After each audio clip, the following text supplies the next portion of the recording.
Bonjour à toutes et tous. Très belle fin d'après-midi. On vous remercie, évidemment, l'Alcazar vous remercie pour votre fidélité.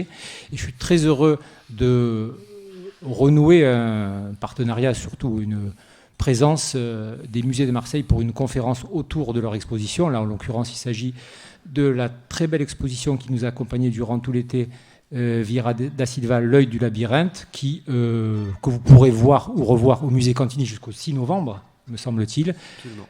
Et par la même occasion, vous aurez le plaisir à l'étage de redécouvrir quelques-unes de nos plus belles toiles modernes à l'occasion de l'accrochage, qui a également été l'œuvre donc de notre invité du jour, qui est Guillaume Tellière, qui est notre camarade et collègue Guillaume Tellière, conservateur au musée Cantini et le commissaire de cette exposition. Donc c'est toujours un très grand plaisir de perpétuer ce partenariat historique avec nos collègues des musées. Et je vais vous laisser donc dans les mains de Guillaume, qui, vous devez vous en rappeler, nous a donné par le passé des conférences mémorables sur Picasso, dont tu t'étais occupé, sur Par hasard, ou Le rêve, pour une des premières. Toutes ces très belles expos thématiques qui, en l'occurrence aujourd'hui, sont remplacées par une expo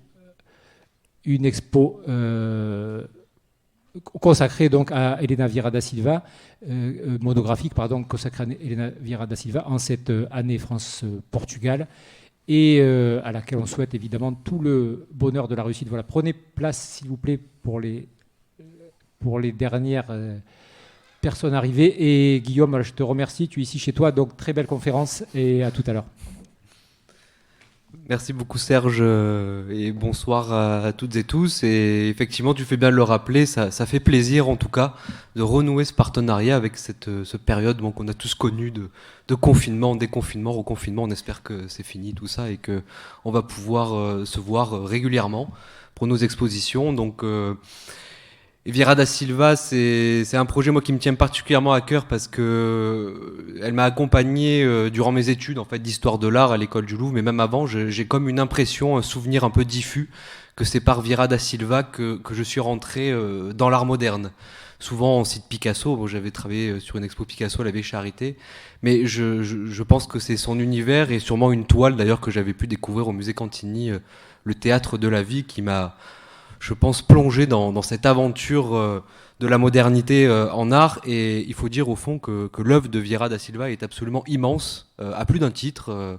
Certes, labyrinthique, comme j'ai pu intituler cette exposition, L'œil du labyrinthe, parce que c'est un thème qui lui est très cher et c'est devenu en fait au fond l'artiste même du labyrinthe en art, l'artiste aussi de la ville. Elle incarne par ses peintures aussi... au fond, et c'est ce qu'on découvre là dans l'exposition, en allant voir les œuvres en vrai. Moi, ce qui m'a le plus, en tout cas, marqué en la préparant et en l'accrochant, cette exposition, c'est son talent aussi de chromatique. C'est-à-dire qu'elle a une maîtrise picturale dans la manière de manier le pinceau, qui est très fin, une finesse et un maniement des couleurs qui est absolument saisissant, absolument sensationnel. Alors, je parle de modernité, certes, mais aussi elle renoue continuellement aussi avec l'histoire de l'art. Et donc Vieira da Silva aussi, c'est tout cet univers, c'est ce voyage, son voyage intérieur, mais aussi son voyage physique, parce qu'elle va être très vite au fond déracinée, Vieira da Silva. Elle le dit en fait, elle dit qu'elle a été un peu toute sa vie une apatride au fond. C'est un terme apatride qui est important aujourd'hui avec tout ce qu'on vit, les migrations, avec ce qui se passe aussi en Ukraine, avec tous ces artistes aussi qui sont obligés parfois de fuir les totalitarismes. Vieira da Silva a fait partie aussi de ces artistes-là. Et nous, au musée Cantini, on est un peu le musée de l'art moderne à Marseille, mais aussi on est les artistes, on est le musée qui conservons peut-être en France et à l'international le plus d'artistes exilés, parce qu'ils sont venus pour certains s'exiler à Marseille pendant la guerre, notamment dans des heures très sombres, très noires, aidés par un grand homme qui était Varian Fry. Je fais cette digression parce qu'on a en ce moment un colloque sur cette personne et il continue demain ce colloque au musée d'histoire. Il faut lui rendre hommage. Non pas que Vieira da Silva ait bénéficié de la filière marseillaise pour fuir pendant la guerre, j'y reviendrai, elle a fui par Lisbonne, évidemment, mais en tout cas, pour nous, c'est très important au musée Cantini toujours de rappeler cette histoire. Et Vieira da Silva est très importante pour nous aussi à Marseille parce que, vous le verrez, on va le voir dans la présentation, elle est venue à Marseille aussi, comme beaucoup d'artistes, notamment de l'art moderne, de la modernité, comme Paul Cézanne aussi, qu'elle cite énormément. Et Marseille aura toujours eu pour elle, en fait, et constamment, en fait, resté dans sa mémoire. Donc c'est aussi un peu l'inédit de cette rétrospective. Il y a 2 inédits, donc il y a cette rétrospective Vieira da Silva qui montre pour la première fois réunis tous ses travaux qu'elle a réalisés à Marseille en 1931. Et c'est inédit pour nous de faire aussi une rétrospective d'une artiste femme du XXe siècle. Il y a eu par le passé au musée Cantini énormément d'expositions. Je ne vais pas faire la liste, le musée a ouvert en 1936. Il y a eu énormément d'artistes qui ont pu être exposés, même de leur vivant. Je pense à Max Ernst, je pense à Picasso, je pense qu'à Francis Bacon notamment. Et très peu de femmes finalement. Il y a eu Baya en 82, artiste algérienne dont on prépare avec notre nouveau directeur Nicolas Miseri et ma collègue Claude Miglietti au musée Cantini, on prépare avec l'Institut du monde arabe d'ailleurs une rétrospective Baya l'été prochain à la Vieille Charité, donc ce sera un événement. Baya avait exposé donc de son vivant au musée Cantini. On avait fait aussi du temps de Germain Viat une exposition Geneviève Haas. Voilà, donc la liste est courte parmi tous les autres artistes qui ont exposé au musée Cantini. Donc c'est au fond la première même rétrospective, si je puis dire, d'une artiste femme du XXe siècle au musée Cantini. Donc je suis en tout cas très fier pour ça de l'apporter parce que j'essaye aujourd'hui d'engager au musée Cantini aussi une programmation un peu plus paritaire. On voit de plus en plus cette question qui est débattue, enfin qui est même plus débattue finalement parce qu'elle est devenue une nécessité pour nous les conservateurs et il faut absolument faire ce pas-là. Donc je travaille là sur on a travaillé sur Vieira da Silva et on prépare aussi pour 2024 une rétrospective de Jacqueline Lamba. Jacqueline Lamba qui est une artiste qu'on connaît pas en fait, que trop de monde ne connaissent pas, même les spécialistes. On la connaît parce qu'elle était la deuxième femme d'André Breton. Et en fait, on a oublié qu'elle était peintre. Et du coup, on célébrera aussi Jacqueline Lamba. Voilà pour cet aparté, cette introduction. Aussi, il faut remercier nos partenaires parce que cette exposition aussi, comme tu le disais Serge, elle s'intègre dans la saison France-Portugal. Alors, moi, je l'ai conçu avant que la saison Portugal soit reportée après le Covid en 2022. Donc c'est un heureux hasard finalement qu'elle a pu être labellisée, cette exposition ainsi. Je l'ai conçu aussi avec mes collègues du musée des Beaux-Arts de Dijon. Parce qu'il faut savoir qu'à Dijon, il y avait des grands collectionneurs, le couple Pierre et Kathleen Granville, qui ont donné à la ville de Dijon tout un ensemble d'œuvres remarquables de la seconde moitié du XXe siècle. Et Vieira da Silva a été soutenu par ces collectionneurs. Le musée conserve d'ailleurs le plus grand Vieira da Silva du monde, Urbi et Orbi, qui n'a pas pu faire le voyage là pour Marseille. Et donc l'exposition en tout cas aura une deuxième vie. Elle sera présentée ensuite, donc là jusqu'au 6 novembre, il vous reste encore un peu de temps pour la découvrir ou la redécouvrir. Et ensuite, donc, c'est de plus en plus le cas dans ces partenariats qu'on tisse lors de demandes de prêt. Elle sera présentée ensuite à Dijon à partir de la mi-décembre. Et un partenaire aussi absolument fondamental pour nous, c'est le Centre Pompidou, parce que Vieira da Silva, certes, est d'origine portugaise, mais comme je vous ai dit, elle s'est souvent considérée comme apatride au fond, et elle va faire toute sa carrière, en tout cas grande partie de sa carrière à Paris. Et n'ayant pas eu d'enfant avec Arpad Chénez, son mari, elle va ensuite léguer son œuvre, son histoire aussi, et tout son héritage à Jean-François Jagère, qui nous a quittés cette année, qui était le directeur de la galerie Jeanne Bucher à Paris. Jeanne Bucher-Jagère, qui nous a prêté énormément d'œuvres, avec qui on a fait cette exposition main dans la main. Et au décès de Vieira da Silva, donc en 92, énormément d'œuvres vont être données au Centre Pompidou, au Musée national d'art moderne, par le biais d'une dation. Donc le système de dation qui avait été créé par Malraux après le décès de Picasso va servir aussi donc à constituer un fonds assez remarquable d'œuvres de Vieira da Silva dans les collections nationales. Et il y a également la fondation Vieira da Silva Arpad Chénez de Lisbonne, qui est un musée assez merveilleux. Je vous invite à après prendre un Ryanair pour Lisbonne et vous rendre visiter la ville et voir donc cette fondation qui est assez remarquable. Je dis Ryanair parce qu'en fait c'est le billet le plus direct, je crois, il me semble, entre Marseille et Lisbonne pour y être allé. Et donc voilà, ce lieu est absolument remarquable. Il y a à la fois les œuvres de Vieira et d'Arpad. J'ai mis cette citation en introduction parce qu'elle est, elle résume au fond beaucoup de l'univers de Vira. Vira, elle a peu écrit, mais elle a beaucoup parlé de son travail à travers des textes, des échanges avec des journalistes, notamment Anne Philippe. Et elle a cette citation qui est très belle. Donc, dans ma peinture, on voit cette incertitude. C'est vrai qu'elle se dit elle-même la peintre de l'incertitude. Rien n'est marqué dans le faire pour Vieira da Silva. Tout est mouvant. Et c'est vrai que c'est ça qu'on revoit souvent dans son œuvre. Et ce labyrinthe terrible, donc cette incertitude, c'est ça, ce labyrinthe terrible. C'est mon ciel, donc ce labyrinthe. Mais peut-être au milieu de ce labyrinthe, on trouvera une petite certitude. Et c'est vrai qu'au fond, on va voir, chez Vieira da Silva, certes c'est labyrinthique, certes c'est absolument foisonnant, mais il y a toujours une issue. Il y a toujours une issue qu'elle appelle elle-même lumineuse. Alors, l'exposition au musée est accrochée de manière chronologique.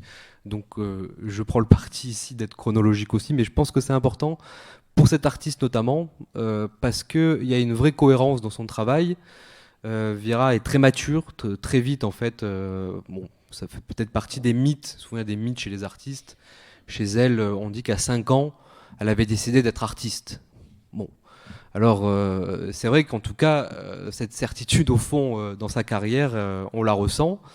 Et elle va avoir une cohérence vraiment dans son travail qui est assez saisissant. Quand on voit d'ailleurs les travaux de ses débuts et ensuite la fin, on voit parfois même qu'il y a comme ça des allers-retours et comme si la boucle ensuite va se boucler au final. Alors elle naît à Lisbonne en 1908 dans une famille plutôt aisée, relativement bourgeoise. Elle perd, ceci dit, son père assez tôt. Et donc elle va être élevée essentiellement par sa mère, sa grand-mère et aussi son grand-père. Le grand-père est important pour Vieira da Silva parce qu'il était directeur d'une grande revue, en tout cas du quotidien local de Lisbonne, El Século. Et par le biais de son grand-père aussi, de la bibliothèque familiale, elle va constituer, nourrir son imaginaire. Elle va réaliser aussi certains voyages grâce à lui. Elle va notamment se rendre à Londres. Elle a le souvenir d'un voyage à Londres, un voyage d'enfance, où elle va assister assez attentivement à une représentation du Songe d'une nuit d'été de Shakespeare. Et au fond, le théâtre aura toujours une résonance constante dans son travail jusqu'à la fin, où elle va réaliser elle-même des décors pour Adamov notamment. Et elle raconte aussi que pour un petit peu combler son ennui, parce qu'elle était fille unique, elle piochait dans la bibliothèque des livres qu'elle parcourait, et tous ces ouvrages vont ensuite constituer donc le terreau de son imaginaire. Et la bibliothèque, au fond, autant que le labyrinthe, va être un thème absolument crucial, et on va le voir, cette bibliothèque, elle revient assez régulièrement. C'est peut-être même, au fond, le labyrinthe chez Vieira, c'est peut-être aussi la bibliothèque. Il y a quelque chose quand même entre les deux thèmes qui est très, très, très lié.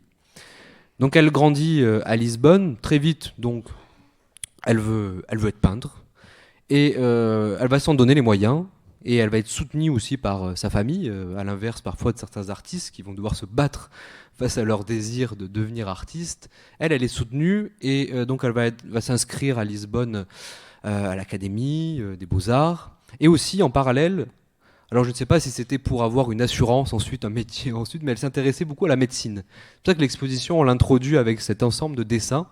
Ce sont des très belles aquarelles, encre de Chine et aquarelles sur papier, des œuvres très fragiles qui quittent presque jamais le Portugal, donc c'était vraiment une chance de les avoir. Des œuvres de la Fondation Vieira da Silva, qui datent donc de 1926-27, elle est très jeune, hein, mais déjà voilà cette maturité, cette technicité quand même dans l'œuvre de Vieira qui est absolument remarquable. On pense à Léonard de Vinci quand on voit ses anatomies ainsi réalisées, on pense à Rembrandt aussi. C'est important d'avoir ça en tête ensuite, notamment la cage thoracique au centre, parce que l'architectonique ensuite des compositions de Vieira da Silva va conserver en mémoire ses essais anatomiques. Et d'ailleurs, il y a certains critiques d'art qui, quand ils vont découvrir ses travaux dans les années 20-30, vont parler à l'égard des œuvres de Vieira da Silva d'une d'ossature spatiale. Donc l'espace et l'anatomie, l'architecture, chez Vieira, tout est lié finalement. Et donc ces dessins, c'était important quand même de les présenter en exergue. Important aussi de rappeler qu'elle est comme ça aussi absolument curieuse de tout. La médecine, la peinture, le dessin, mais également la musique. on peut pas parler d'une exposition Vieira da Silva sans parler de musique. Constamment, toute sa vie, alors elle va suivre un enseignement musical très jeune, le piano. Elle joue elle-même du piano. Elle avait un harmonium. Alors ceux qui l'ont connu, parce que ils l'ont connu, ont entendu Vieira. Bon, il la trouve meilleure peintre parfois que musicienne, mais en tout cas, chez elle, c'est primordial. C'est-à-dire qu'au fur et à mesure, va se constituer dans le travail pictural de Vieira, en fait, une transposition de son écoute musicale. Et ça, pour comprendre sa peinture, c'est absolument primordial. Donc elle peignait, elle jouait de la musique et elle écoutait la musique en même temps qu'elle peignait. Donc il y a vraiment un lien comme ça qui est absolument saisissant.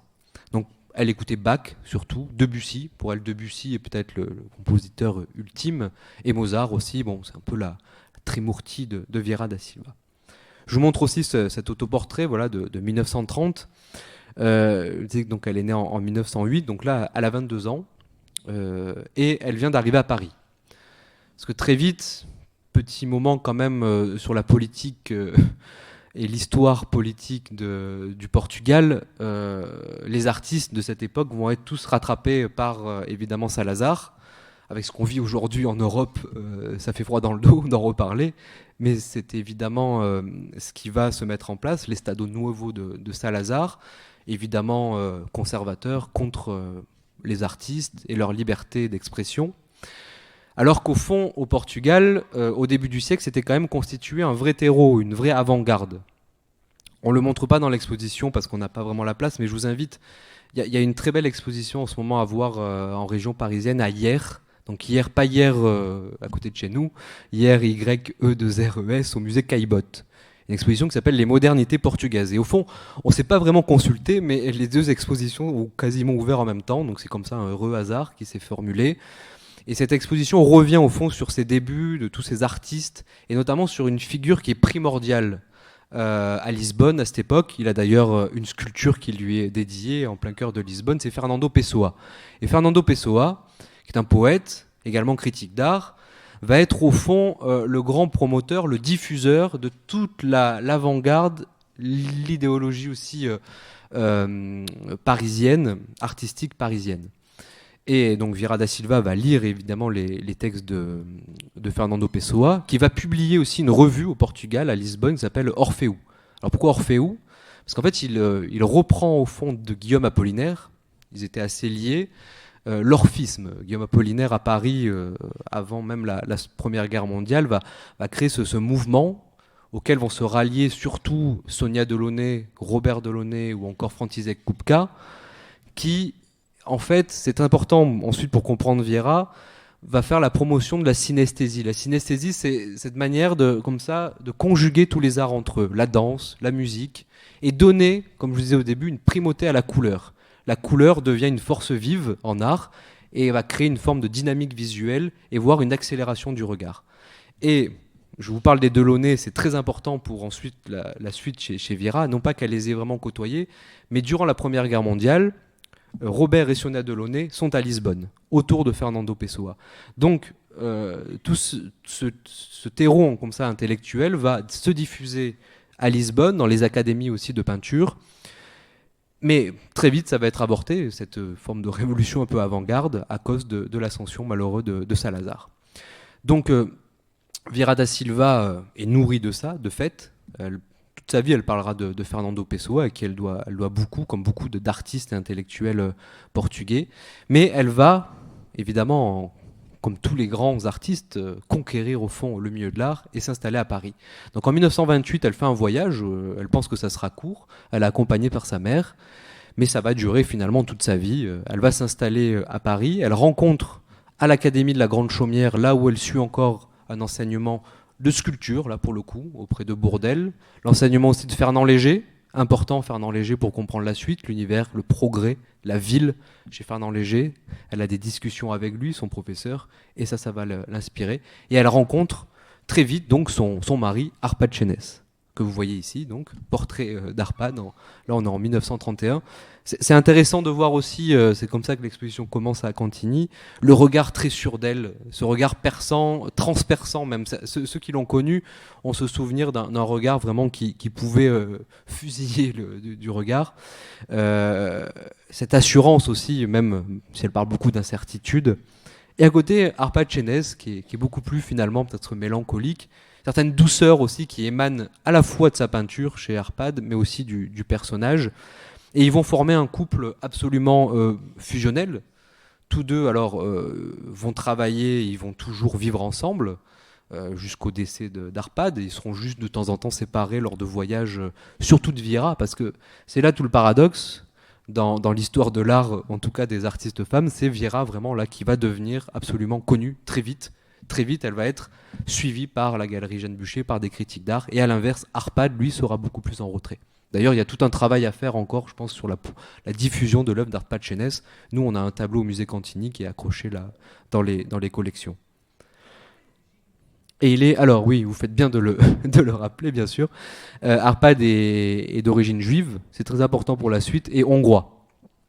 Et donc tous deux se rencontrent à Paris, se marient, et ils vont faire donc donc là, je vous ai mis une photo où on les voit donc dans leur atelier. Ils vont d'abord s'installer donc Villa des Camélias et toujours avoir donc en tout cas un logement partagé. Ils travaillaient pas dans le même atelier. Mais ça c'est souvent encore chez les artistes contemporains. Quand ils sont en couple, ils préfèrent avoir chaque fois un espace distinct. Il y a des portraits aussi que Arpad va faire de Vira. Alors, juste après leur mariage, je ne sais pas si c'est comme une sorte de voyage de noces, bon, on ne sait pas trop, mais en tout cas, ils se rendent dans le sud, à Marseille. Donc, ça peut paraître anecdotique, mais ça va être absolument fondateur pour l'œuvre ensuite et la suite de Vieira da Silva. Elle est subjuguée par la ville. Elle va réaliser sur place quelques croquis, quelques dessins que je vous montre ici. Notamment celui-ci qui est important ensuite pour la peinture. Vous remarquerez par celui-ci, en tout cas par le titre, Les entrepôts, que ce qui l'intéresse, Vieira da Silva, ce n'est pas le littoral, les paysages bucoliques qu'on a l'habitude de voir peints parfois, mais l'aspect industriel un petit peu de la ville, cet aspect parfois un peu rude qu'on a pu reprocher encore à Marseille. Et notamment donc ces entrepôts assez énigmatiques. Alors elle va faire plusieurs dessins. Est-ce que ce sont les silos à grains aussi? On ne sait pas.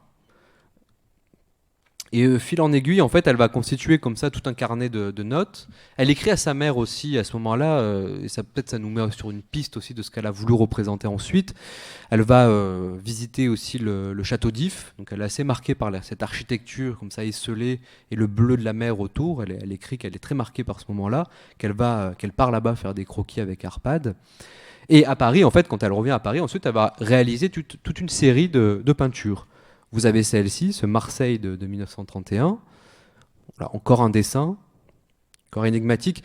Ce qui m'intéresse et ce qui va nous intéresser par la suite, c'est vraiment la partie que vous voyez moi, à ma gauche, donc tout ce réseau de lignes qui semble se référer, en tout cas c'est elle qui le dit, ensuite au pont Transborder.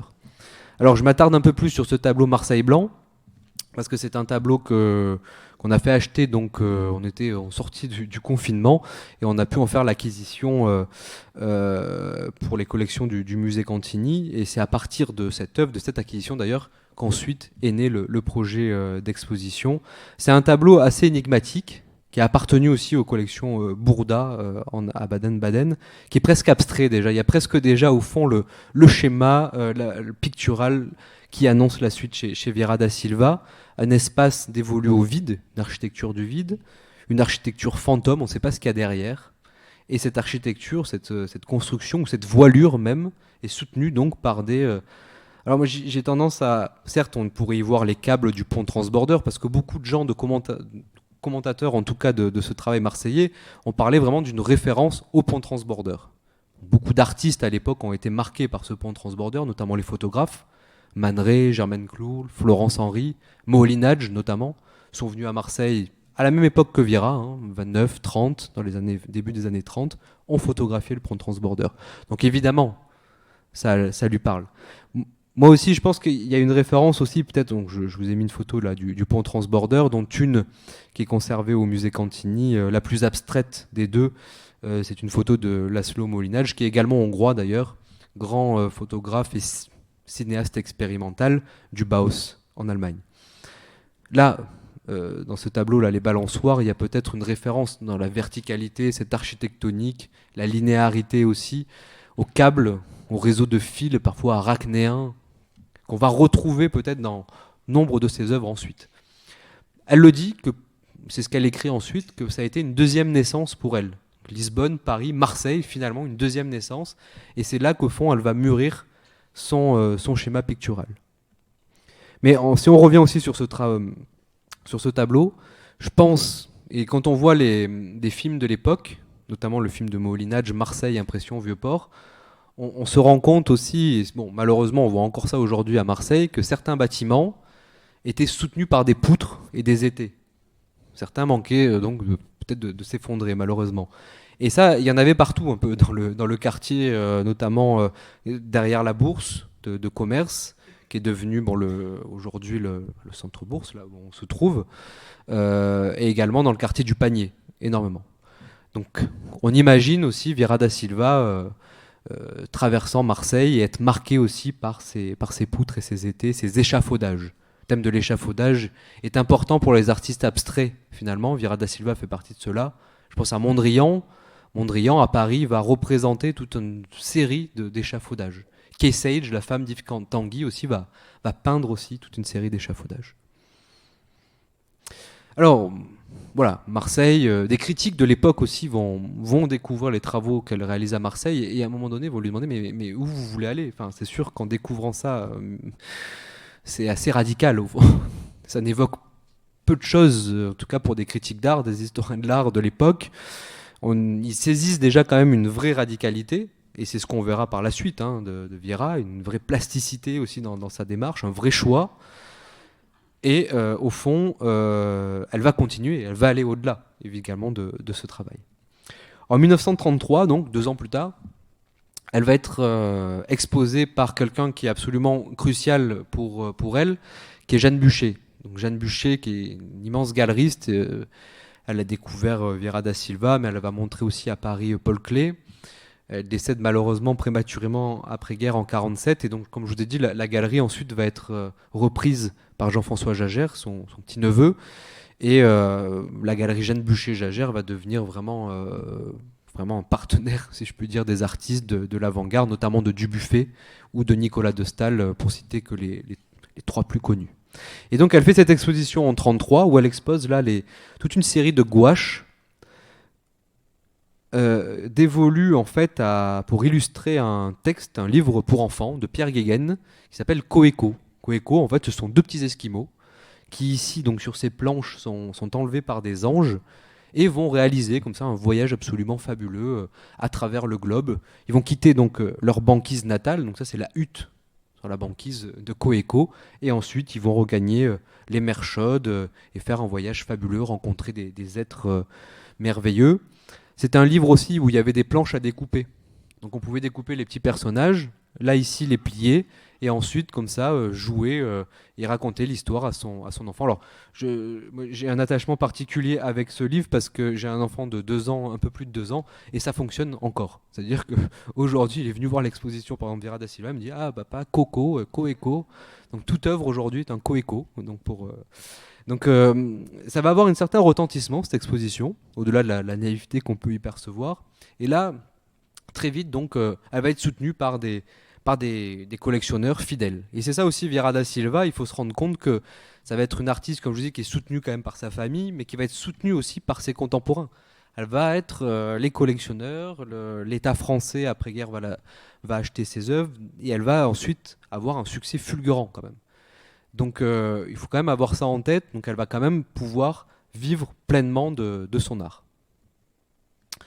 Malgré aussi toujours, là c'est des œuvres qui paraissent un peu radicales, le cortège de 34, quelque chose de presque abstrait, assez énigmatique, qui semblerait, le dit-elle, s'inspirer de tableaux de la peinture hollandaise. Mais ce qui l'intéresse ici dans cette série, le cortège ou Pim Pam Poum, c'est déjà cet effet un peu ondoyant de la composition. Tout doit être mouvant chez Vieira. Rien ne doit être figé, même si ça paraissait dans Marseille blanc, tout doit, à un moment donné, créer une forme d'incertitude, de choc visuel et de dynamique. Donc on arrive après à une année, 2 années vraiment cruciales, 36-37, où là vraiment tout le vocabulaire de Viera va se mettre en place. On voyait donc ces perspectives ondoyantes, perspectives chancelantes d'ailleurs, qu'elle aimait employer comme terme. Et ensuite elle va utiliser donc la ligne, les lignes, c'est un tableau donc presque abstrait de 1936 du Centre Pompidou, des lignes colorées qui s'entrechoquent. Toujours peut-être en tête cette idée des câbles du pont transborder qu'elle aurait vu à Marseille, qui sait. L'idée du labyrinthe qui commence à se tisser. Cette ligne qui commence aussi à devenir de plus en plus abstraite. Là, on est dans cette composition de 36, vraiment dans un parcours presque labyrinthique, déjà qui commence à se mettre en place. Un sens aussi de la couleur, assez saisissant. Composition aussi de 1936. Donc ça, c'est un tableau aussi très en volume. Là, peut-être, je ne sais pas si ça rend... oui, on a quand même cet effet-là quand même par la reproduction. Mais accroché sur les murs de Cantini, il y a un effet de 3 dimensions qui est assez remarquable. Et c'est vrai que l'enseignement Bourdelle, pour elle, a été très, très marquant. Et aussi, je pense à Giacometti.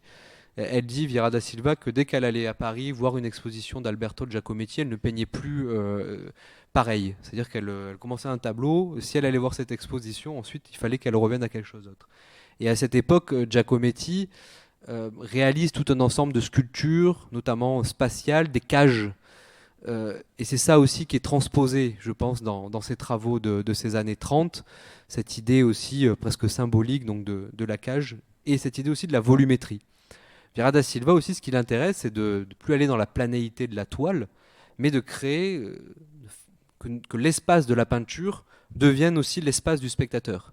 Soit que ça rentre vers nous, avec un effet de 3e dimension, ou soit à l'inverse, qu'on soit littéralement absorbé dans la toile. Et c'est ça, au fond, je pense, tout son génie, c'est qu'elle va réussir au fur et à mesure à ce que notre regard soit littéralement acteur de son œuvre.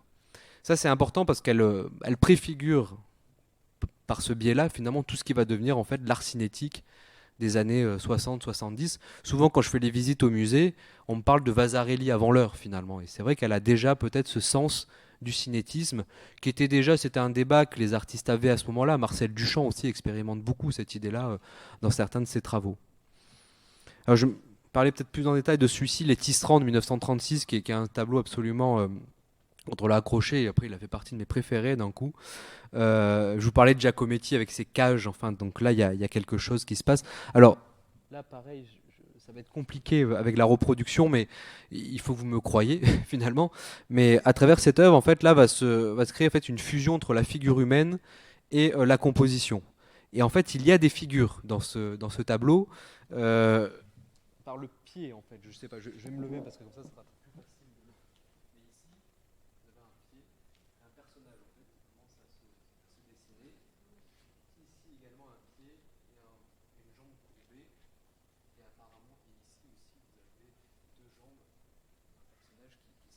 Alors, cette œuvre, elle a intitulé donc Les Tisserands. Ce sera plus flagrant quand vous le verrez en vrai, j'imagine. Mais c'est donc des personnages comme ça, qui se fondent littéralement dans la composition. Pourquoi les tisserands? Parce que dans sa ville natale à Lisbonne, donc elle va vivre Praça de Amoreas, petite place perchée de Lisbonne, à côté donc d'une fabrique de tisserands, une fabrique de soie. Et donc elle va être absolument subjuguée par le travail de ces tisserands, d'où cette idée de la ligne qui résurgit constamment aussi dans son travail. Et cette fabrique de tissus est importante pour elle, tant et si bien qu'elle va demander ensuite à l'État portugais d'en faire l'acquisition, de la rénover, de la restaurer, et ça deviendra ensuite la fondation Viera da Silva Arpachenes. Donc là, un tableau assez saisissant qui montre aussi ô combien Viera da Silva est talentueuse dans sa manière d'utiliser la peinture de manière assez fluide. Elle met très peu de matière finalement, Viera, et c'est ça qui va vraiment la caractériser. Elle utilise un pinceau toujours très fin. Elle le dit elle s'imagine au bout de ce pinceau voyageant en fait, une sorte de voyage intérieur dans le labyrinthe qu'elle est en train de représenter. Et chaque petit morceau de peinture est un voyage en soi et va constituer comme ça un puzzle qu'il faut recomposer. Autre tableau vraiment remarquable à ce moment-là, c'est le jeu de cartes de 1937, qui est une référence, alors bon, là c'est difficile de le voir à nouveau, à Paul Cézanne, au joueur de cartes de Cézanne. Parce qu'en 28, quand elle arrive à Paris, la première chose qu'elle va faire, un peu comme l'a fait Picasso aussi avant elle, c'est visiter le Louvre. Et à l'époque, donc, il n'y avait pas la séparation entre le Louvre et Orsay et les impressionnistes à Orsay. Donc, elle file droit à la salle Cézanne et elle est absolument subjuguée par ce tableau et qui, dit-elle, en fait, va l'accompagner toute sa vie. C'est la manière qu'a Cézanne de composer, de créer cette réalité de l'espace, cet air qui circule entre les personnages, la touche aussi de Cézanne, qui est quand même assez toujours très diluée et avec aussi en hachure, donc il a une manière comme ça de capturer le mouvement par la hachure de sa touche, l'a toujours marqué. Donc ce tableau semble être aussi un hommage à ce tableau remarquable de l'histoire de l'art, un jeu de cartes donc complètement éclaté ici, très coloré, avec un jaune citron, comme elle disait, jaune science-fiction. Et là aussi, on voit cette manière qu'elle a et qui va faire ensuite sa grande renommée, hein. C'est cette absorption, comme je vous le disais, dans le tableau. Là, on est littéralement embarqué dans le voyage visuel chez Vieira da Silva, avec cette manière qu'elle a d'entrechoquer les couleurs entre elles, et aussi une profondeur. Parce qu'à l'époque, il faut aussi se remettre dans le débat de l'époque à Paris, c'est-à-dire que on soutient, surtout les critiques vont être plutôt du côté d'un Mondrian, d'un Kandinsky, qui souhaite finalement abolir toute forme de perspective. La perspective doit être abolie, l'illusion de la profondeur ne doit plus exister en peinture, c'est ça qui doit faire la modernité. Et Vieira, elle va plutôt du côté des cubistes qui questionnent finalement cette question de la perspective en tournant autour des objets.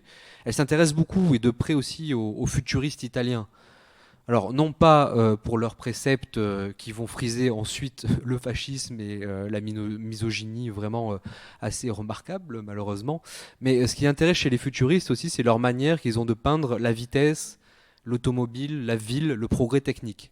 Parce que Marinetti, donc le grand promoteur du futuriste italien au début du siècle, avait cette phrase célèbre où il disait que finalement une voiture de course était beaucoup plus belle que la victoire de Samothrace.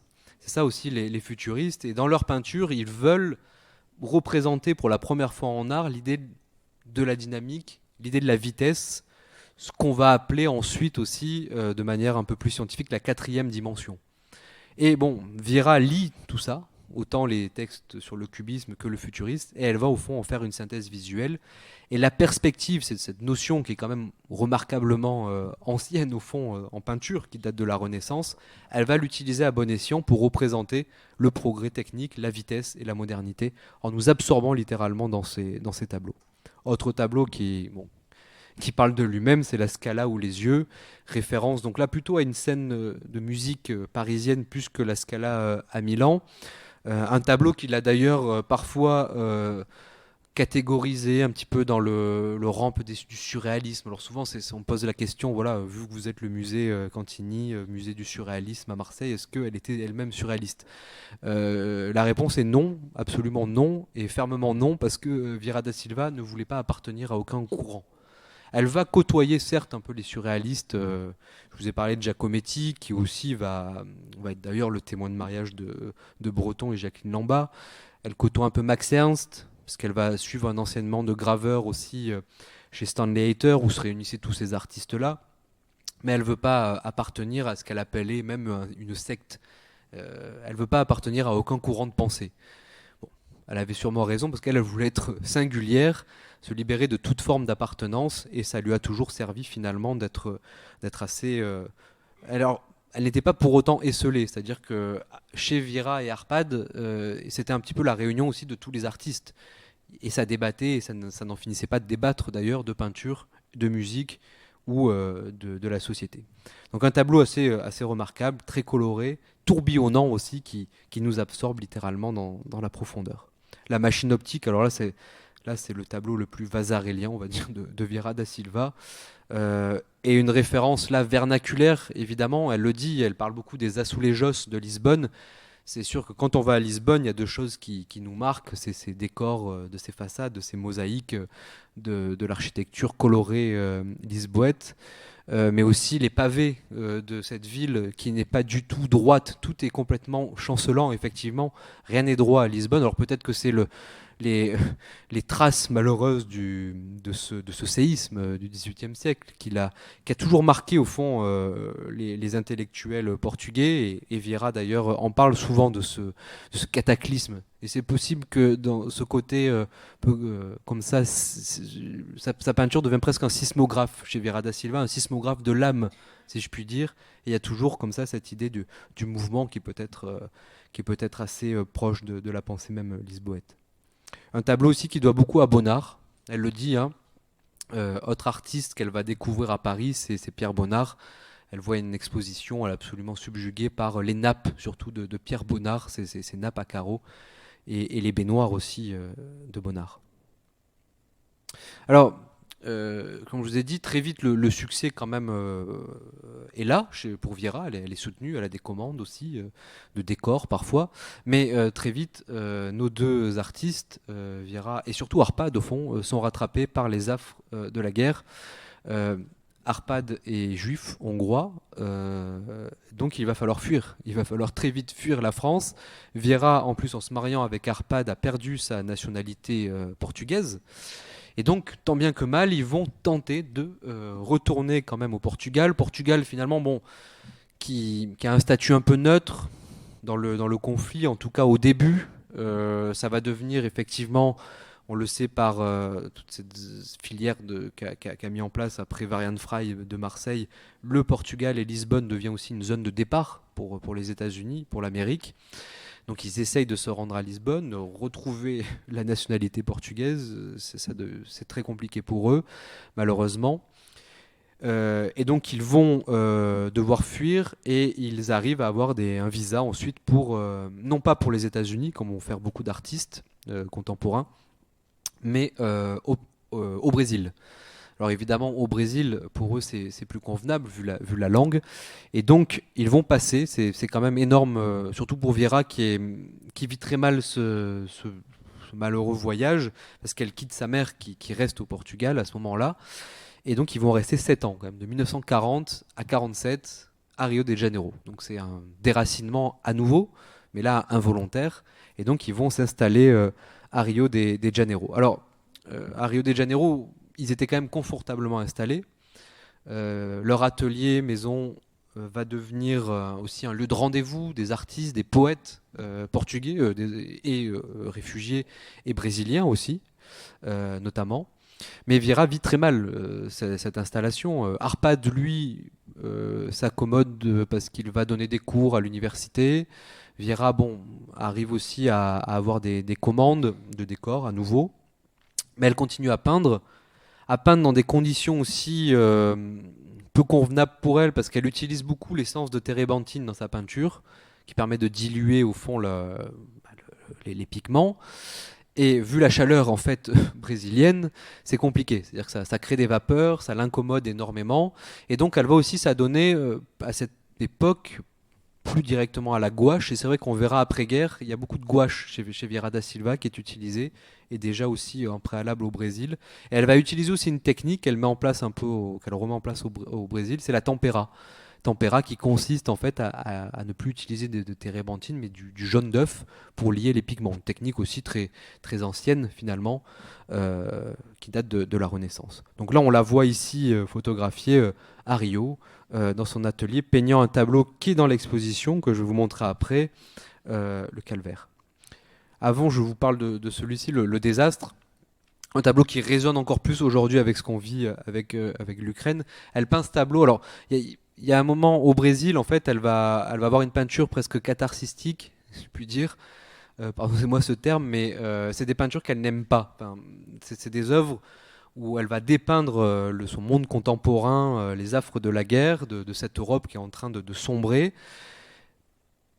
Elle va faire toute une série, le Désastre, le Calvaire, l'incendie, Mais c'est des œuvres vraiment que plus tard elle va quand même rejeter d'une certaine manière. Mais elle y met beaucoup d'elle quand même dans ses travaux. Et pour parler du monde contemporain apocalyptique, elle se réfère aussi à la peinture ancienne. Et elle se réfère surtout au maître siennois. Et c'est vrai qu'au Brésil, finalement, elle se remémore ce voyage qu'elle a fait à Sienne en 28, contemporain voyage donc, de son installation à Paris. Et à Sienne, elle va visiter le Palazzo Pubblico. Et elle va être absolument subjuguée par la peinture d'Ambrogio Lorenzetti. C'est un peintre qu'elle cite assez constamment comme Cézanne finalement, dans cette manière aussi, ce chromatisme très, très fort des peintres siennois, cette manière de composer aussi leur toile par la perspective, ces perspectives souvent créées en damier qu'elle récupère ici. On pense aussi, bon, à Uccello, ça c'est un peu plus flagrant, à Pablo Uccello, les batailles de San Romano avec cette idée de la ligne, des lances qui composent donc la partie inférieure du tableau. Et en partie supérieure, quelque chose de beaucoup plus abstrait, très dynamique, qui va devenir aussi au fond son langage et son vocabulaire pictural. Donc un tableau qui est quand même assez remarquable, bien que ça ne fasse pas partie de ses préférés. Un autre, le Calvaire, un peu plus donc, récent, qui date de 47, sûrement après avoir eu connaissance des camps de concentration, des références très lugubres, même à la crucifixion à travers ce tableau aux dépositions. Donc elle arrive comme ça à mêler aussi des références anciennes avec le monde contemporain qu'elle dépeint. Le naufrage, qui n'est pas présenté à l'exposition, mais qui est contemporain de cette série, qui nous résonne encore plus avec tout ce qu'on connaît là des flux migratoires actuels. Un tableau aussi qui comme ça, représente tous les cette manière donc que vont avoir les artistes, mais pas que, donc de fuir les désastres. Et en parallèle donc de ces séries donc apocalyptiques, elle va réaliser des tableaux parfois plus intimes, des formats plus petits, des tableaux allégoriques comme ici, où là, elle utilise le thème du joueur d'échecs, en référence sûrement à Stefan Zweig, qui s'exile évidemment, et qui va avoir malheureusement donc va se suicider ensuite au Brésil, et Stefan Zweig qui va publier donc ce fameux le joueur d'échecs. Et donc c'est un thème qui ressurgit un petit peu dans sa peinture à ce moment-là. Aussi, il y a l'idée du damier, bon, qui lui est très cher. On a vu les Azulejos, les damiers des peintres siennois, qui permet encore une fois de créer cette perspective qui nous absorbe et de fondre comme ça la figure humaine à travers la composition. Mais ça reste une allégorie, évidemment, elle le dit, des puissances mondiales qui jouent avec nous, avec des individus, comme des pions sur des jeux d'échecs. Ça, c'est un tableau, un de ses chefs-d'œuvre. Malheureusement, il n'a pas pu être prêté à Marseille, il sera à Dijon. C'est le premier tableau ensuite que va acheter l'État français à Vieira da Silva au sortir de la guerre. Donc un tableau plus abouti des joueurs d'échecs qui est actuellement prêté dans une exposition à Melbourne sur le cubisme d'ailleurs. Donc effectivement, il y a quelque chose d'assez cubiste dans ce travail qu'elle a de fondre la figure humaine dans la composition d'ensemble. Là, une gouache qu'elle réalise aussi au Brésil, très intime, où elle se remémore aussi ses séances de musique, où elle joue de l'harmonium dans son atelier. Avec les couleurs, bon, on est en 45, bleu, blanc, rouge, qui sait, peut-être que ce sont aussi pour elle les couleurs de la victoire, on ne sait pas.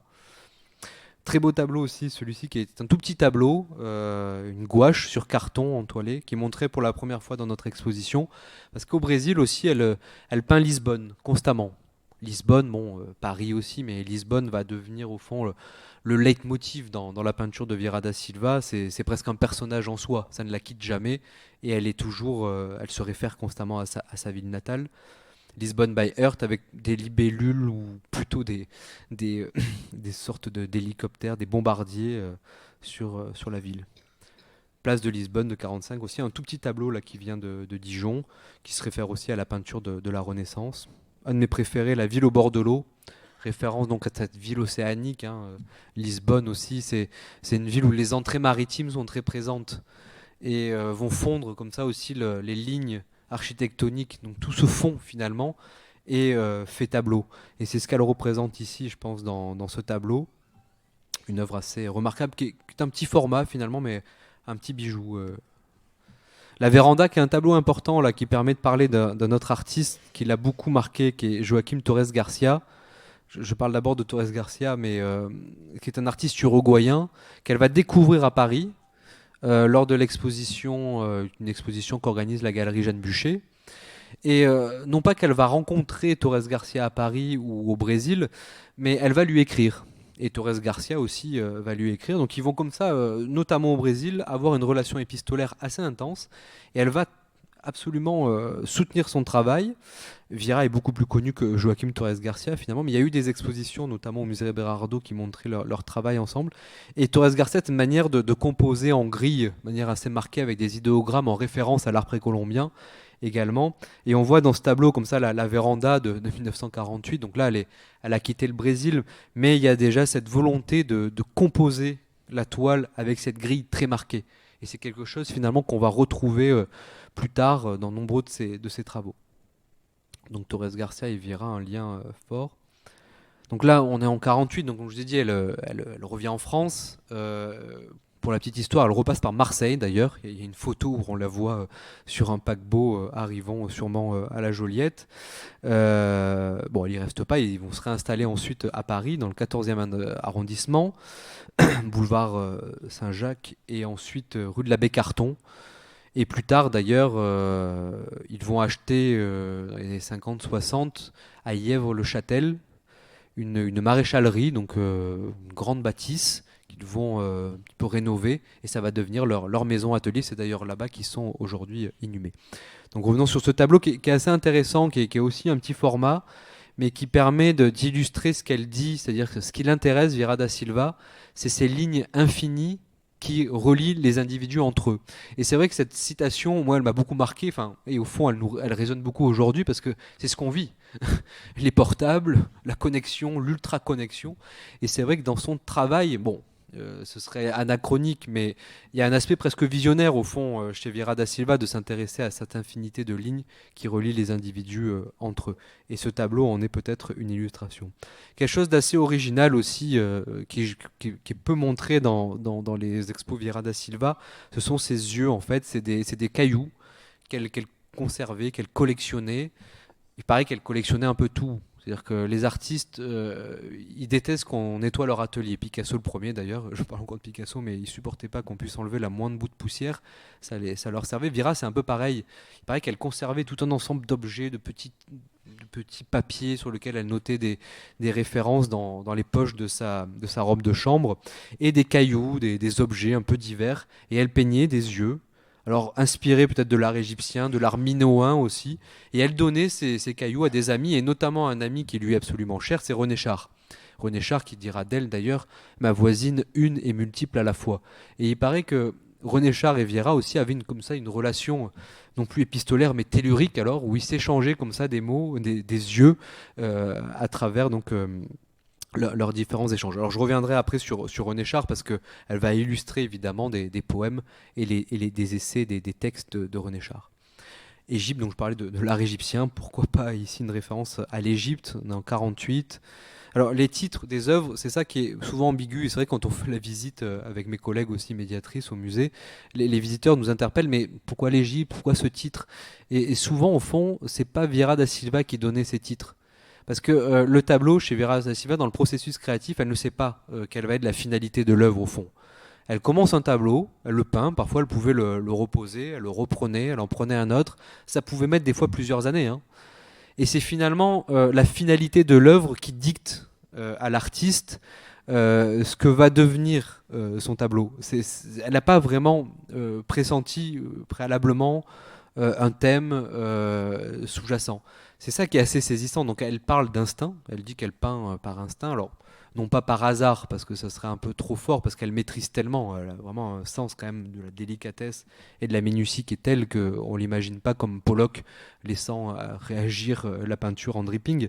Mais en tout cas, il y a cet aspect instinctif qui est très saisissant dans son processus, et c'est souvent au fond ses amis, ses poètes, qui venaient dans l'atelier très régulièrement et qui donnaient des titres, parfois un peu à la volée, ensuite à l'issue d'une discussion. Donc c'est peut-être le cas ici, Égypte. Alors certes, il y a une composition pyramidale qui rappellera peut-être plus l'art précolombien ou les mastabas mésopotamiens, mais on a du mal à voir quand même une pyramide égyptienne aussi dans cette œuvre. fuite, voilà aussi.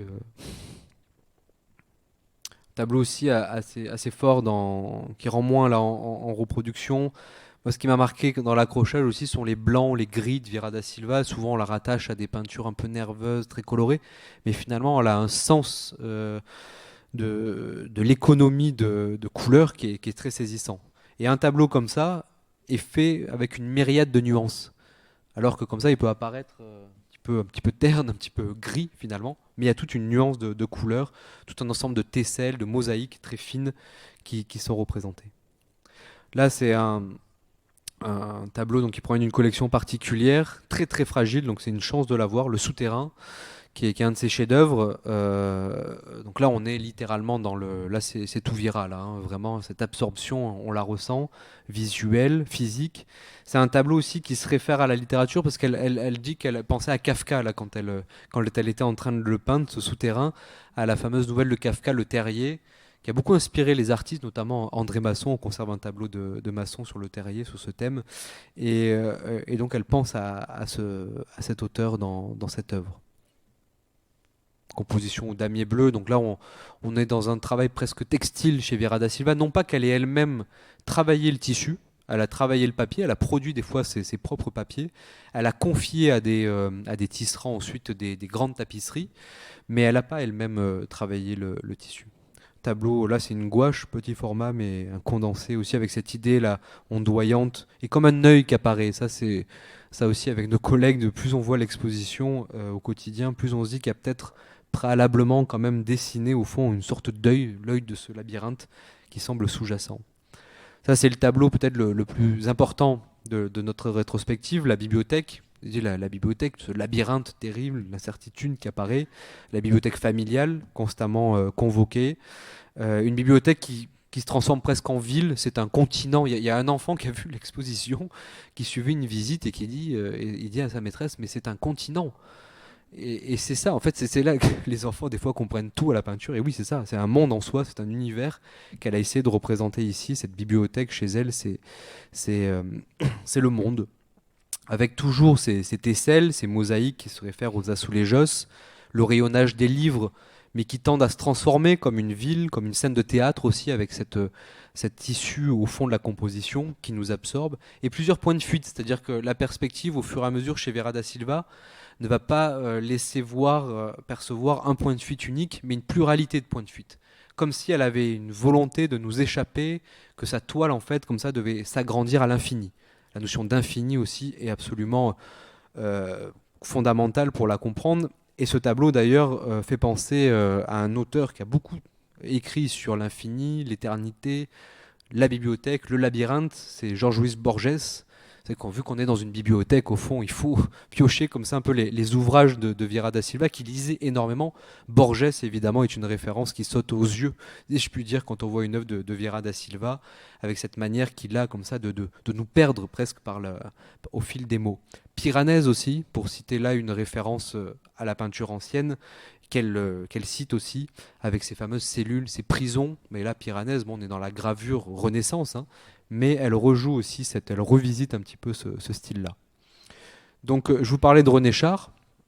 Ça, on ne le montre pas dans l'expo non plus parce que la place manquait, mais elle va réaliser tout un ensemble comme ça, de gravures pour illustrer les textes de René Char, ces fameux portraits aussi qu'elle réalise de son poète ami. Elle va illustrer aussi la bibliothèque en feu, qui est un texte de René Char, qui donnera lieu aussi à une grande tapisserie.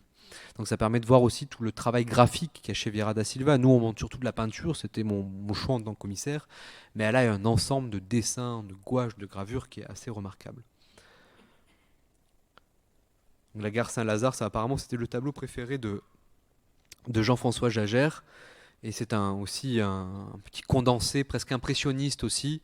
Donc ça permet de parler de Paris, parce que Paris, évidemment, a une importance considérable pour Vieira, que ce soit l'architecture de Paris, le métro parisien aussi la fascine énormément. Elle imagine Paris en fait comme un tout unique, comme un rhizome, comme une plante en fait, comme un être organique. Dans ses textes, elle parle en fait d'une ville en fait qui puise vraiment ses sources au plus profond de la terre, des égouts, du métro, jusqu'aux hauteurs de la Tour Eiffel, et elle peint ça finalement dans ses travaux. L'atelier à l'harmonium là, se réfère évidemment à la musique chez Vieira da Silva, elle-même musicienne, avec ses petites notes, ses touches de piano. Il faut les retenir, ces touches de piano, parce que quand vous allez parcourir l'exposition, vous allez en apercevoir parfois fondu dans la composition, et c'est souvent un détail visuel qu'elle aime bien rappeler à notre mémoire. La ville de Simba, donc, comme je disais, elle va devenir l'artiste du labyrinthe, mais aussi de l'artiste de la ville. Et son mari, Arpad Chenes, à l'inverse, lui, va peindre des motifs beaucoup plus doux, des paysages, des marines. Et elle, Viera, non, elle se confronte à ce thème, au progrès et à l'architecture. Donc ça, c'était l'affiche. Donc c'est l'affiche de notre exposition, l'intérieur rouge, un tableau donc très saisissant, qui est rouge, mais qui est encore une fois, certes, le rouge est dominant, mais pour faire ce rouge, elle utilise du bleu, du jaune, du vert, pour créer comme ça des contrastes. Et ce sont ces contrastes complémentaires parfois qui vont créer une dynamique et une accélération, une forme de vitesse du regard à travers ces compositions. Pour la petite histoire, et c'est elle qui le raconte, elle dit que en fait, elle avait une saisonnalité dans sa peinture, c'est-à-dire que l'hiver, elle peignait avec des couleurs chaudes, donc ce tableau, il faut l'imaginer peut-être pas en hiver, et inversement, l'été, elle utilisait plutôt des couleurs froides. Donc celui-ci peut-être était plutôt de l'été. La route blanche, donc gouache, encore une fois. Alors, là, je vais peut-être un peu plus vite sur cela de 54.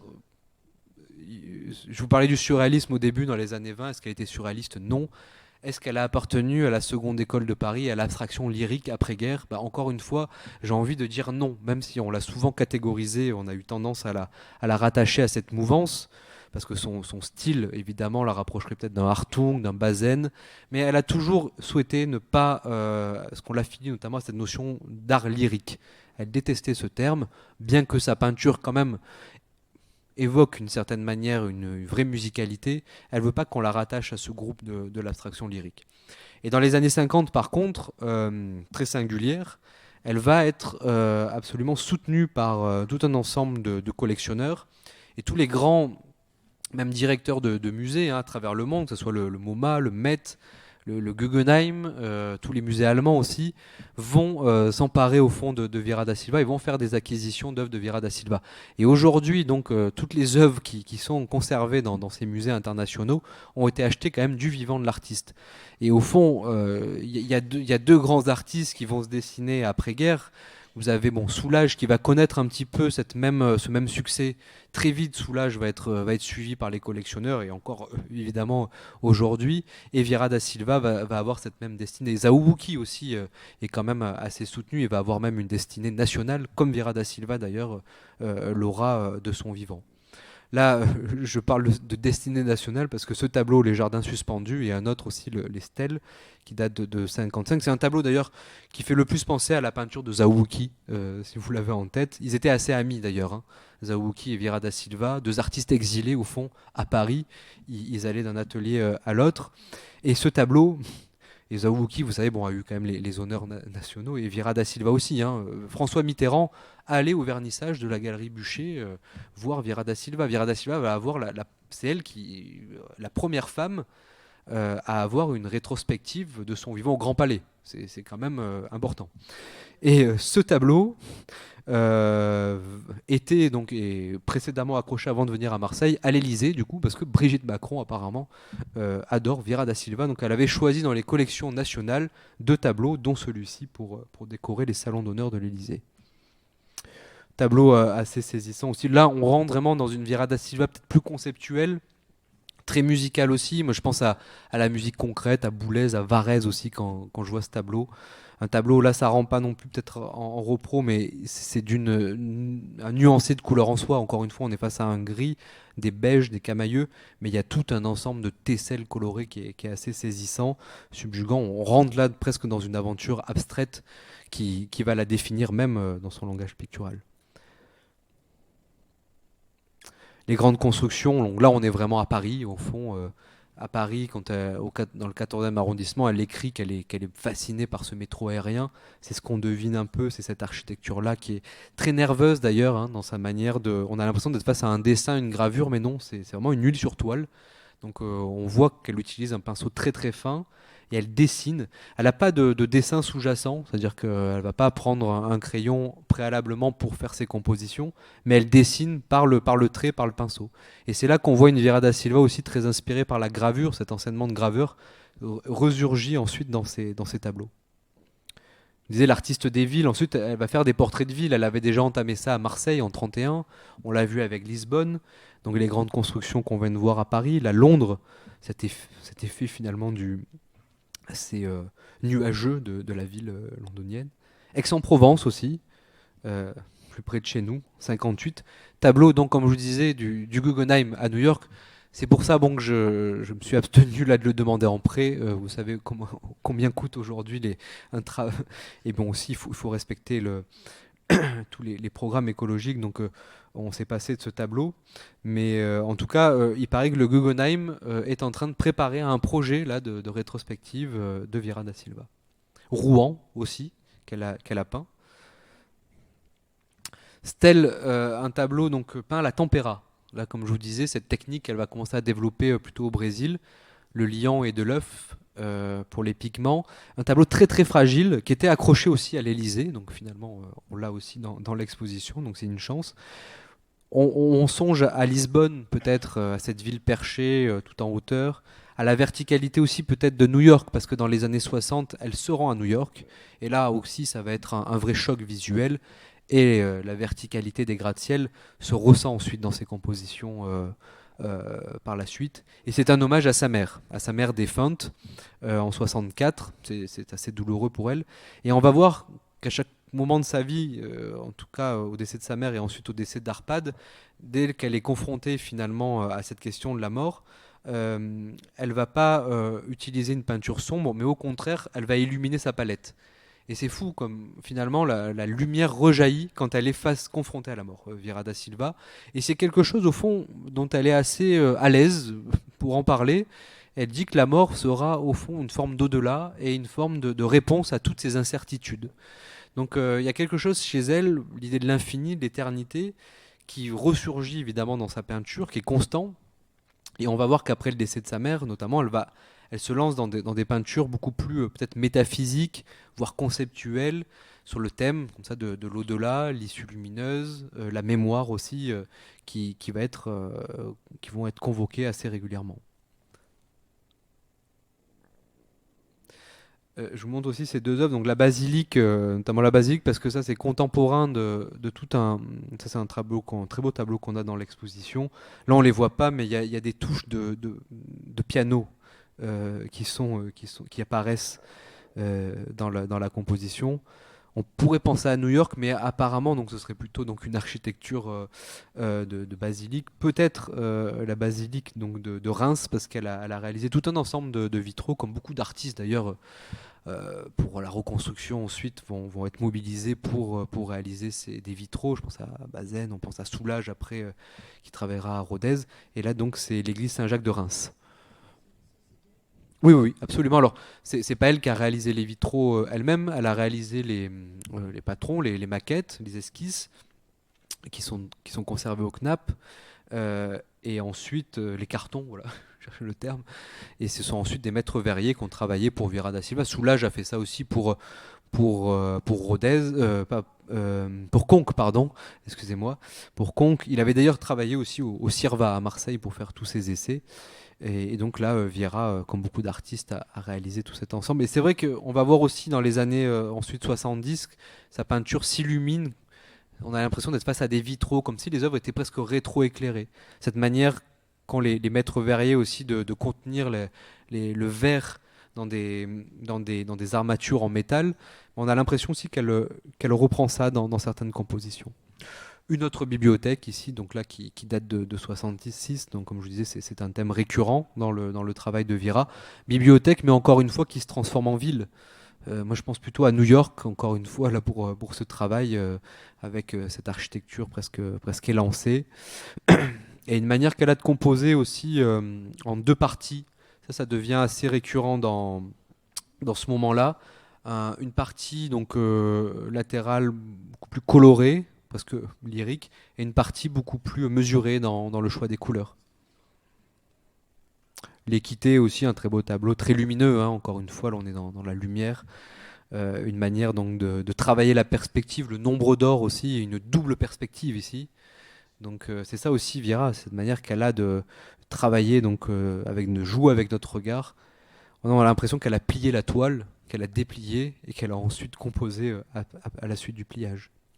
Ça, c'est un tableau vraiment remarquable, si bien que moi je l'avais prévu sur un mur latéral, et finalement dès qu'on l'a déballé dans l'exposition, on s'est dit bon bah il va aller au fond de notre grand espace, et aujourd'hui il trône en fait comme un phare, comme une lumière au fond. C'est une sorte de palimpseste, ce tableau. Elle a mis, comme vous voyez, au moins 2 ans à le réaliser.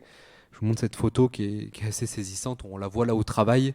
Donc Vira da Silva qui quittait jamais le chevalet, si ce n'est de temps en temps pour voyager ou aller au vernissage des amis, mais elle peignait plus de 12 heures par jour. C'était sans cesse, sans cesse, sans cesse. C'est une abnégation, une dévotion, presque, on peut utiliser ce terme, à la peinture, qui me fait penser après, presque à leur rentrer en méditation au fond, Vira.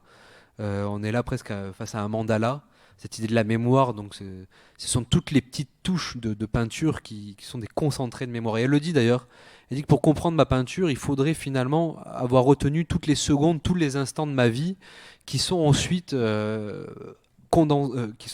conservés à travers la matière picturale.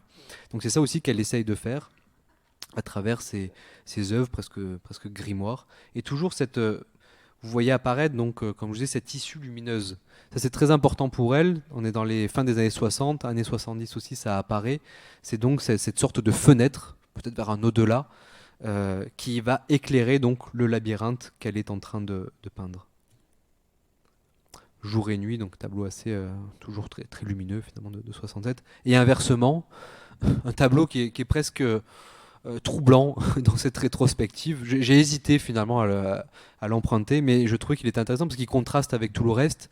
Et c'est presque un tableau qui nous montre l'artiste en train de travailler, là, un tableau en train de se faire. Peut-être on imagine qu'elle a délaissé finalement cette œuvre. Elle raconte qu'elle écoutait la radio et qu'à un moment, le journaliste parle d'entreprise impossible. Et donc, elle aurait intitulé cette œuvre ainsi. Et c'est vrai que l'œuvre, au fond, elle arrive presque à une impasse ici. Est-ce qu'elle a voulu représenter le Tage, le fleuve de Lisbonne? Pourquoi pas? En tout cas, c'est un tableau qui frise vers l'abstraction. Un tableau très sombre, au fond, ce qui est assez rare dans son travail. Autre tableau un peu plus noir, les Indes noires, du coup. Toujours en piochant dans les ouvrages de la bibliothèque de Vieira da Silva. Il faut citer Jules Verne. J'ai découvert ça, je suis en train de lire du coup Jules Verne, et il a écrit donc cet ouvrage, Les Indes noires, qui se réfère donc aux mines et donc à tout ce travail minier, ouvrier. Donc c'est peut-être une citation. Apparemment, il y a eu une interprétation ensuite cinématographique ou une série télé aussi qui est parue. Donc c'est peut-être ça aussi qu'elle a en tête quand elle peint ce tableau. Tableau aussi quand même musical, à nouveau, avec ces touches parfois qui s'élèvent. Là, un autre tableau du musée Cantini, qui est un dépôt du centre Pompidou, qui est devenu un de nos emblèmes, hein, le théâtre de la vie. Référence peut-être aussi au théâtre de Gérard Philippe. Comme je vous disais, elle va être très liée avec le monde du théâtre, avec Adamov aussi. Gérard Philippe, Anne Philippe, du coup, c'est elle qui va enregistrer tous les entretiens entre Vieira da Silva et Arpad Chénez. Donc je vous invite à lire un ouvrage assez remarquable où on les voit, ils se confient tous les deux. Arpad d'ailleurs est très disert sur toutes les choses, et Vieira aussi, mais d'une curiosité inouïe. Vieira da Silva, en fait, elle s'intéresse, que ce soit à la peinture, on parlait de Cézanne, mais elle s'intéresse aussi à cette époque à la conquête spatiale, aux mathématiques, à la physique quantique. Enfin, et c'est vrai que quand on voit cette œuvre, souvent quand on fait la visite de l'exposition, ces références reviennent. Voire la science-fiction même. Alors, est-ce qu'elle regardait les films de science-fiction? Ça, je ne sais pas, j'ai pas de traces. Mais moi, je l'avais exposé dans une exposition thématique sur les futurs, comment les artistes en fait voulaient représenter le futur. Et c'est vrai qu'elle a toute sa place. On pense, c'est anachronique de le dire, mais je me le permets aussi à Interstellar, par exemple, ou à la fin de 2000 ans au lycée de l'espace, quand le héros est complètement embarqué, propulsé dans une quatrième dimension. Il y a un peu ça aussi dans cette volonté picturale de Vieira da Silva, de nous emmener vers un voyage au fond, vers l'infini, au-delà, pour citer des héros bien connus. Ce tableau, le théâtre de la vie, donc, est devenu vraiment un de nos emblèmes, nos chefs-d'œuvre. Hein. Il se réfère donc aussi à la musique à nouveau, avec les touches de piano qui apparaissent au centre, là au cœur même de la composition. On pense à l'architecture, peut-être de la défense, à l'architecture aussi utopiste des architectes, notamment d'Amérique latine, à travers ces compositions. Et toujours ce réseau de lignes qui devient de plus en plus nerveux aussi, là, dans les années 70, très présent, qui rappelle aussi donc peut-être les câbles aussi du pont transbordeur de Marseille. Dédale, donc une exposition qui s'appelait L'œil du labyrinthe, et devait, en tout cas, se devait de montrer ce tableau, qui est un tableau de la Fondation Gandur. Il y a une exposition en ce moment là, à la Fondation Meg à Saint-Paul-de-Vence, de toute cette collectionneur suisse qui a soutenu beaucoup cette génération de l'après-Seconde Guerre mondiale. Vieira da Silva fait partie donc de ces éminents peintres, comme Georges Mathieu notamment. Et donc ce tableau Dédale, donc Dédale en référence évidemment à l'architecte du labyrinthe, donc très lumineux là, qui on a l'impression d'être face à un vitrail plus qu'à une peinture, même quand on est face à cette toile. Je parlais de Boulez, elle a illustré en fait aussi une pochette de disque de Pierre Boulez. À la même époque, vous avez aussi Pollock, par exemple, qui va illustrer aussi des pochettes de disques pour le free jazz, lui. Et donc, ils étaient assez liés. Elle va travailler aussi pour de grands décors. Elle va réaliser les décors de l'ambassade de France à Lisbonne, des mosaïques, illustrées d'un poème de Pessoa d'ailleurs. Et elle va utiliser une peinture, une gouache assez ancienne, qu'elle va reproduire en grand en mosaïque, donc pour cet arrêt de métro de la cité universitaire de Lisbonne. On arrive en 85, donc là c'est un petit peu le final de notre exposition, qui est un peu la salle au fond préférée de nos visiteurs. Très blanche, très onirique au fond, très délicate dans sa manière qu'elle a de représenter cette lumière. Et encore une fois, elle est confrontée à la mort. Là, c'est la disparition d'Arpad. C'est compliqué pour elle parce qu'elle-même va être malade, va suivre des traitements très, très lourds. Mais elle continue à peindre constamment. Et malgré la fragilité qui l'atteint, elle transpose aussi ce sentiment, cette fragilité à travers nombre de peintures. Et donc cette séquence finale, au fond, illumine au fond l'œuvre de Vieira da Silva, parce que Vieira da Silva, comme je l'ai dit, elle a eu énormément de succès, mais elle a tombé complètement dans l'oubli, peut-être aussi vite qu'elle a eu du succès. C'est-à-dire que toute cette peinture, au fond, des années 80-90, était un peu tombée aux oubliettes. Et on commence à la revisiter, à la redécouvrir aujourd'hui, par cette exposition notamment. Et cette dernière séquence très lumineuse, presque conceptuelle, presque minimale finalement, résonne beaucoup avec l'art contemporain aussi aujourd'hui. J'ai accueilli dans l'exposition des artistes contemporains portugais, parce qu'il y a une exposition au FRAC actuellement de Wilfried Almendra par exemple. Et c'est vrai qu'ils étaient tous étonnés de redécouvrir leur artiste national, presque qu'ils ont voulu oublier aussi. Parce que des fois, on veut sortir des schémas de l'histoire de l'art. Et c'est souvent cette salle qui revient. C'est-à-dire vraiment, il y a quelque chose qui vraiment dialogue avec notre monde actuel. Donc là, c'est un tableau de 85, Les Chemins de la Paix, qui est une référence directe là, à Arpad Chines, qui est signalé comme un petit angelot qui semble s'envoler de la composition. Pardon, oui, en haut à gauche, là, voilà. Comme un petit médaillon, en fait. Alors, non pas qu'elle croit en Dieu, comme je disais, elle appartient à aucun courant artistique, et encore moins à un courant de pensée ou religieux, mais il y a quand même une forme de mystique qui apparaît dans ces derniers travaux. C'en est évident. Le silence, qui, quand vous le verrez en vrai, a quelque chose au fond d'assez bruyant finalement. C'est assez étonnant ce titre, je trouve, mais parce qu'il y a beaucoup plus de matière dans cette œuvre que dans d'autres. Donc là, un tableau aussi qui me fait penser à Morandi ou à Donald Judd aussi, à toute la peinture, enfin à la peinture et aussi à l'art minimal des années 70. Est-ce qu'elle pense à ces artistes, je ne sais pas. Mais c'est un tableau assez saisissant du musée de Grenoble. Je veux dire que le musée de Grenoble aussi a fait une exposition Vieira da Silva et Arpad Chines également, donc ils ont un fond assez remarquable. Ariane, on parlait de Dédale, mais il y a évidemment Ariane qui permet de sortir de notre labyrinthe d'exposition. Un tableau absolument lumineux qui a quasiment jamais quitté le Portugal. Courant d'éternité, donc comme je disais, cette question de l'infini, de la mort est très présente dans ces derniers travaux. Et une de ses dernières œuvres, Vers la lumière, donc qui date de 91, elle décède en 92, l'année suivante, et son tableau préféré. Voilà. Rumeur sur le fleuve, date de 75, mais en fait elle a mis au moins 10 ans en fait, à terminer cette œuvre. Ça appartient au comité Vieira da Silva. Elle l'avait dans son atelier, elle ne l'a jamais quitté. Et c'est une tempéra sur du papier qu'elle a elle-même créé. C'est pour ça qu'il y a beaucoup de matière en fait dans le fond. Et elle a appliqué comme ça toutes ces petites touches très délicates qui résonnent au fond dans notre exposition. Je vous laisserai le lire. Je m'abstiens donc c'est assez long de ce merveilleux en fait poème. Elle a très peu écrit, mais elle nous a légué ce texte qui est absolument merveilleux. Elle lègue à ses amis, au fond, qu'est-ce qu'elle lègue? Ce sont ses couleurs. Voilà, donc je pense on peut terminer ainsi notre conférence sur les beaux mots, sur ces couleurs, ce jeune science-fiction toujours, qui m'a toujours un peu marqué de Vieira da Silva. Voilà, je vous remercie pour votre attention. N'hésitez pas si vous avez des questions, en tout cas, je pourrai y répondre.